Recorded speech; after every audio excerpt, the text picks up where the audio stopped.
Gözəl Rasim'in qoruması. İşte beğenme. 2. İşte bozatmaları var, bozatmaları. İsə qazandı 8-9. Maşallah, maşallah. Allah mübarək eləsin, Allah mübarək eləsin, Allah mübarək eləsin. Bu da bizim imişli lülələri, sarxanlı lülələri. Allah mübarək eləsin. Buna bəyənmə verin nə? Biraz pul götürək bundan, nə olar? Bu özümüzü bəyənmiş. Olmaya bu videomuzu bəyənin. Buna bax, buna bax, buna bax, buna bax, buna bax. Lülənin uzunluğuna bax. Harda da bu? İmişlinin Sarxanlı kəndində. Bugün ayın 12-sidir. Yine Sarxanlı kəndində. Rasim. Allah xeyrin versin. Amin. Allah bu cəmaata bərəkət versin. Rasim deyəsən Bunların Sarxanlılar, sayesinde balamızı zaten dolandırırıq. Sarxanlılar deyəsən Allah bizi bu ta konuda- çox istəyir. Amma bizi gətirirlər. Mübarək eləsin. Allah mübarək eləsin.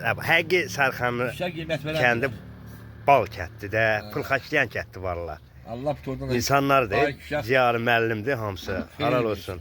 Sarxanlı kəndi həqiqətən. Gözəl. Sarxanlıda bu belə toylar keçir ha. Baxın, ay millət. Bizi bəyənmirsiniz, sosyal media bizim bu çəkdiyimiz videoları bəyənin. Allah sizin köməyiniz olsun. Bəyənin də nə olar? Başqa pis video atmırıq ha. Bunlar atırıq da bəyənin. Ətin gözəlliyinə baxın, maşallah, maşallah.